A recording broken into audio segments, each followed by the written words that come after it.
তাবিজ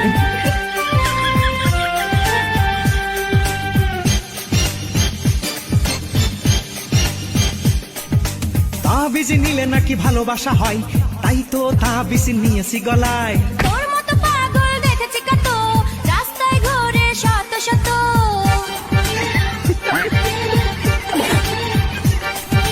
হুজুর বলে পানি পড়ায় বেশি কাজে হয়, তাই তো আমি সকালে শুধু পানি খাই। অল্প অল্প